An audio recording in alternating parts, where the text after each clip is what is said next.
Hi, I'm on the phone with the legendary D.O.C. Tell me about the situation that you regain your voice, first and foremost. I went through the last, maybe 25 years. And the doctors kept telling me there was nothing they could do. I went through the stem cell deal over in Europe and, went and checked all of that out. And they thought that there was really nothing that they could do. But I got arrested and I think it was 2009, 2010. They sentenced me to a year in Texas. And while I was locked up, I just yawned one day and I felt them move. And it took me about a couple months to figure out how to make it do it when I was yawning. But they were moving. And gradually it's gotten easier for me to use them. It still feels a little weird, like if you were to put your shoes on the wrong foot. That's what it feels like when I use the vocal cords instead of using the voice that I've grown accustomed to over the past 25 years. So now, when I speak, if I speak using those chords, there is manipulation. I can make tones, and it's still not super strong, but the vocal cords work. It's a blessing. What are your thoughts on your portrayal on the Straight Outta Compton movie and the way they portrayed you? You know what? I am 100% behind those guys, and that movie, it's not 100% accurate, but what Hollywood movie is. The fact is that they did a great job and made a great movie. It's so many different moving parts that everybody's story couldn't be told, and nobody's going to be completely happy. But I went and saw the movie at the theater, and I thoroughly enjoyed it. So I'm sure it's not 100% accurate, but it was a great movie, and I'm glad that it's doing so well for those guys. And also, talk to me about the white rapper that you signed to Dre. His name is Justice, and I found him in Dallas, actually, in a city called Garland in Dallas. And, he had something special with him. And Dre had just gotten his $1 billion deal done, and he called me, and he said, I need to make a record. And I had just started working with this kid, and I was like, I got the perfect thing for you. I brought him up there, and Dre loved him. I made a couple of demos on him. And like I said, Dre kind of fell in love with his thing. And so now he's in a position to have what he's always wanted, a great record. Come out with maybe the greatest producer of my generation, and I want him to have that. I want him to have the opportunity to be as big of a freaking artist as he possibly can be. And I know if he works with my guy, then the chances are it's going to be pretty good. Let's talk about a bit to the beginning, man. When you growing up in Dallas, how did you get into hip hop and into rhyming, D.O.C? It's probably the same way everybody else did, listening to Rappers Delight, Sugar Hill Gang, Millie Mel, Furious 5, all those old Sugar Hill records. Got guys really like me really into hip hop. And then when the second generation came around, the Run DMCs and the BDPs and the Rakims, then by that time I was really sold on it and was trying to get good at it, So by the time Crush Groove came out, I don't know, that was maybe 83, 84. By the time Crush Groove came out, I was already at it every day trying to get good at it. Who are some of your influences as an MC? The formula that it took to make D.O.C was really simple. It was a little Rhyme, a little Cool J, a little Rakim, a little Slick Rick, a little KRS-One, and a lot of me. And I added all those pieces together and took the parts of those different acts that I love the most and helped create the rapper that I wanted to be.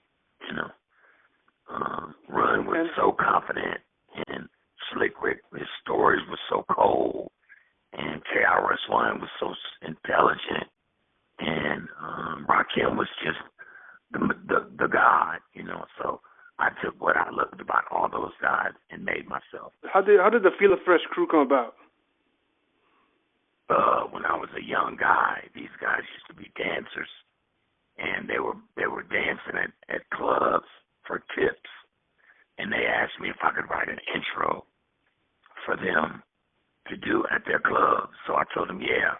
I wrote the song, or I wrote the intro, but none of those guys could do it. So they said, you got to do it, you know. So I was 16, but I was a tall guy. They said, don't worry about it. They'll let you in the club. I went to the club in some yuppie neighborhood, and I did the intro, and it just so happened that there was a lady inside that club from a local television station, and she asked me if I could do what I did for those guys for her radio station, meaning she wanted me to write a rap about the evening lineup.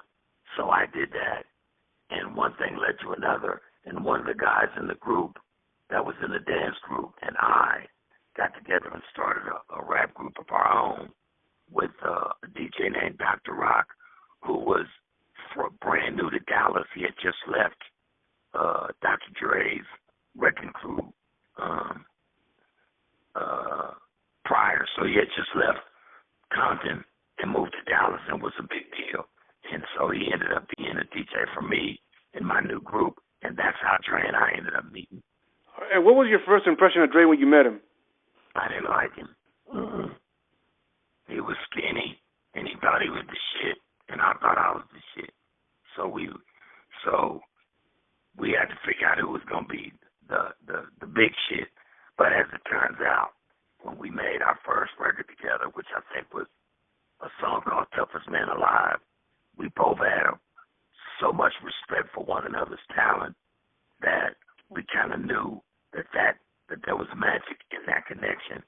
And after that, I've had total respect for him since that day. How did you end up moving to LA with him? Well, he came back and he said that they were doing this group and they could really use my help, you know. And so I think my mother was trying to get me to go to the Army or some shit, and I was not trying to do that.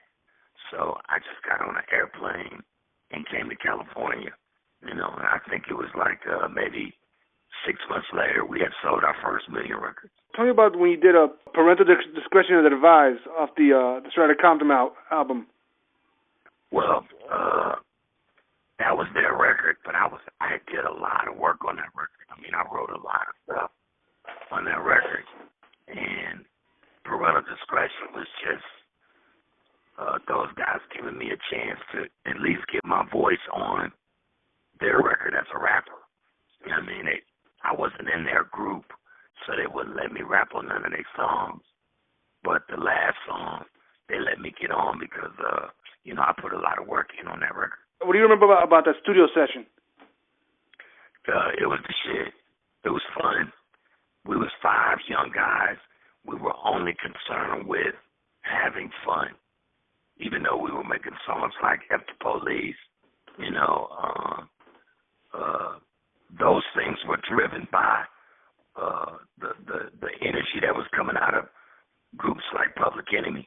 We were interested in having fun, but at that time, the police situation was really bad. You know, they was harassing young guys out there, and so those guys wanted to put a song out speaking to that. Now, here 30 years later, they're still doing it, but now they're really killing young dudes. You know what I mean? And so if there was anything that I would want somebody to take away from the Straight Outta Compton, the movie experience, is that those young guys were telling y'all 30 years ago that there's corruption in the ranks of the police department, and if you don't do something about it, it's going to get real bad. So now here, 30 years later, this shit is real bad. So I'm going to reiterate, if you don't do something about that, it's going to get to a point where there's no coming back from it.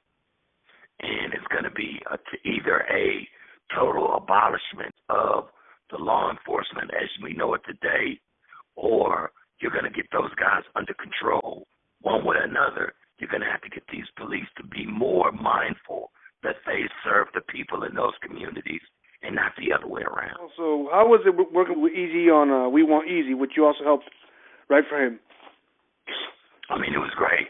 It took a minute to get it right. You know, Eazy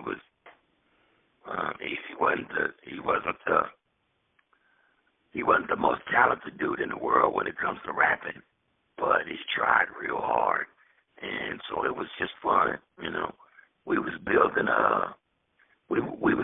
something great, and Eazy definitely had that it quality that made him a star. You know what I mean? Like, everybody likes the dope boy swag that live in the neighborhood, and Eazy personified that on every level.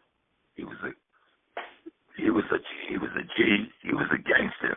He was a dope boy, but he had that it that all the women loved, you know. And he was a cool dude. I respected him a lot.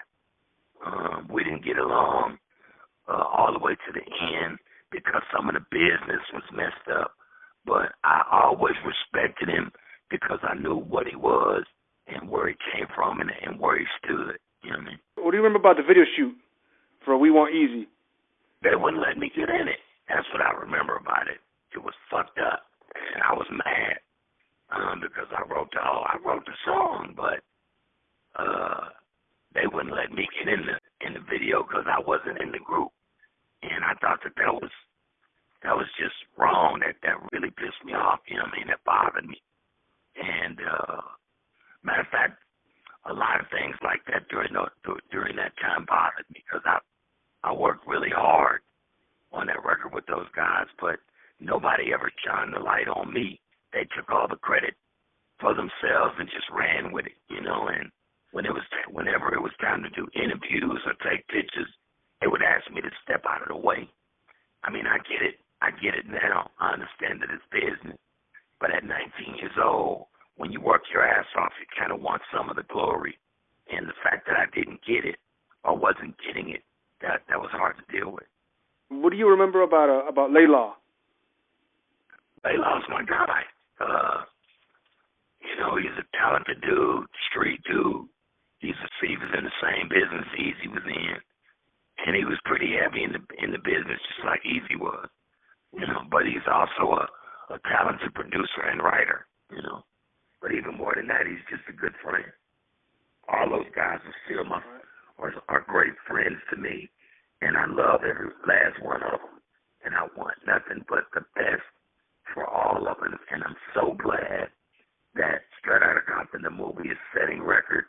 It just makes me feel great. And what do you remember about working with Donovan Dirtbiker in the studio? Just that he was dirty looking. Donovan was a cool dude, though, man. Those days were great. Donovan was good.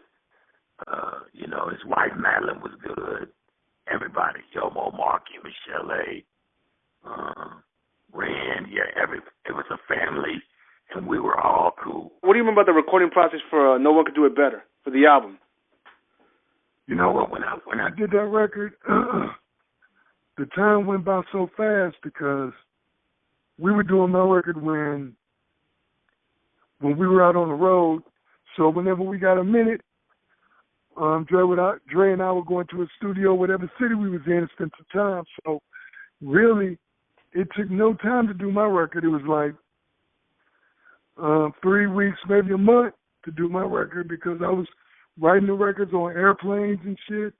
And by the time that we got to the place where we were, I would just go in and lay the vocals down, and Dre did his thing, And so my album was really super fast. How did the formula come about? What do you remember about the video shoot? The formula is probably my favorite record out of all the records I did, just because I'm a Marvin Gaye dude. But the video was the shit. It was the bomb. You know, it was the last day before I lost my voice. That's what I remember. It was the last day before that wreck.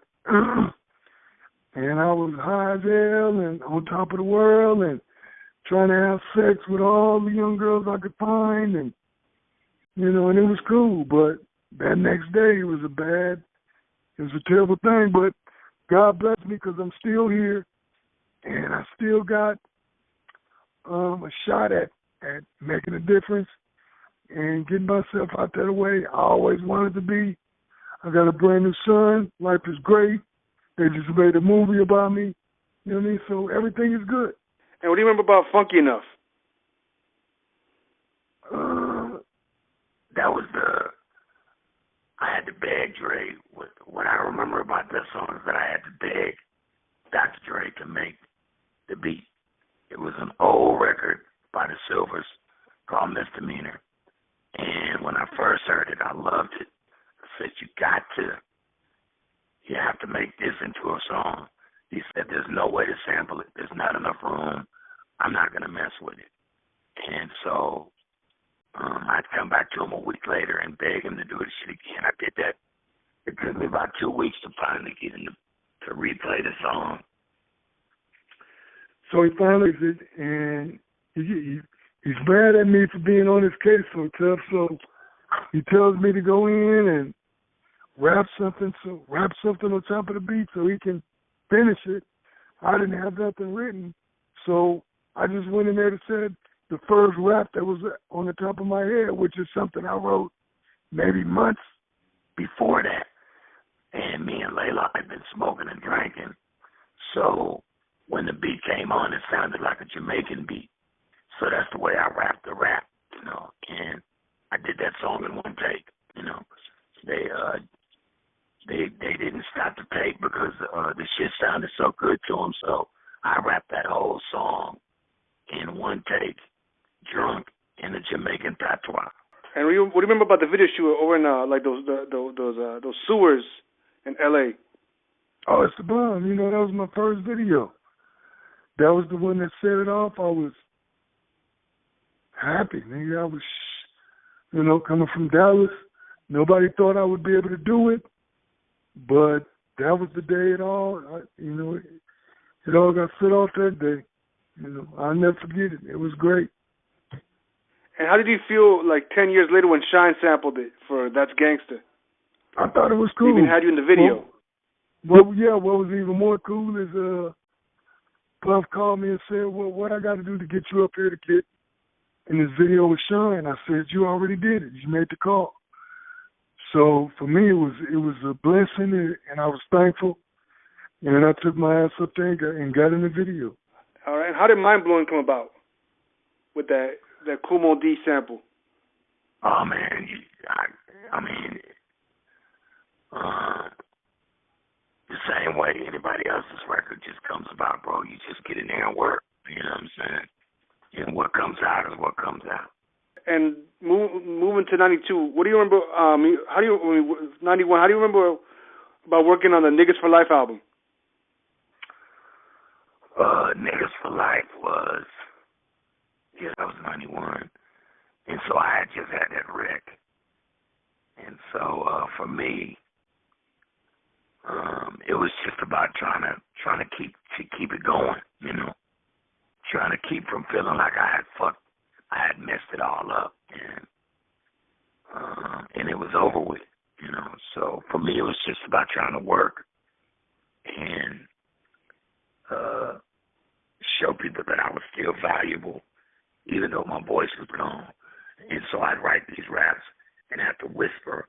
I could only whisper in 91. I didn't have any voice. I could only whisper in people's ear and shit. So I would write these songs and have to whisper the songs into the guys' ears, and then they lay the records. That was probably the weirdest thing I remember from those days. impression of Snoop when you first met him? Loved him. I didn't love him as much as Dre loved him, because I thought he was really rough around the edges. But Dre was like, no, man, that's him. And so when Dre told me that was going to be our guy, then I put all my energy and effort into making sure that he was going to be able to handle that position. Like, if I couldn't be the dude, he was going to be the dude. I was going to give him the benefit of everything I had to help him be the shit. All right. Whatever happened to 6'2"? You were working with him on the 2001 album. 6'2" is still around, man. I just haven't had a chance to really put any energy into him yet. But I'm totally about to start messing with him again. At some point in 2016, I want to put some music out on him. How do you feel about Dallas? About the Dallas scene right now? The scene ain't really, Dallas has never really gotten their shine yet, But I think with the success of this movie and with people like Justice and 6'2", people are slowly starting to see that there's a lot of talented young guys in Dallas-Fort Worth, and I think it's going to open the doors for a lot of stuff. And so I'm going to go back home and do what I can to make sure that scene blows the fuck up. What are your thoughts on it? You heard of producer S1 from Dallas? He worked with Beyonce? I know S1. He's great. He's one of a lot of dudes in Dallas-Fort Worth, man, that are super talented. Beat makers, rappers, singers, writers, dancers, graffiti artists. It's all there. But for some reason, Dallas ain't really got their shot yet. Tell me about the last album you did, D.O.C, back in 2003. D.O.C was originally supposed to be. D.O.C was originally supposed to be a 6'2's album, but me and Dre got into a big argument, and it made me have to take the record and put it out as a D.O.C record, as a D.O.C compilation. But it was really supposed to be a 6'2 record, and all of those other guys were supposed to be his supporting cast, like a Snoop record and Daz and Corrupt and Rage. 6'2 was supposed to be like a Snoop and Upside and El Dorado and all those other guys, and me included. We were supposed to be his backup, But me and Dre got into a huge argument. Sometimes those kind of things happen, and I had to do something else with it. Any fond memories of Nate Dogg? Rest in peace. Hell yeah. All I have is fond memories of Nate Dogg. R.I.P. He's the only one that Nate Dogg is probably the realest one I met in Southern California. And I love him and I miss him. What's your most fondest memory of concerts back in the day? I only did a couple concerts, but when I was 21 years old, on my birthday, the Straight Outta Compton tour was in Dallas, and I got a chance to perform in front of my mother, and it was the coolest shit ever. I'll never forget it, and, it was a real blessing, and I was really thankful for it. What does D.O.C stand for? Dallas Oak Cliff. Oak Cliff is what, the neighborhood? Yeah. Any last words you want to add, D.O.C? Nah, man, just thanks for the support, and I really appreciate you. All right. Thank you, and again, thank you for the great interview, D.O.C. Thank you, brother. I appreciate your support.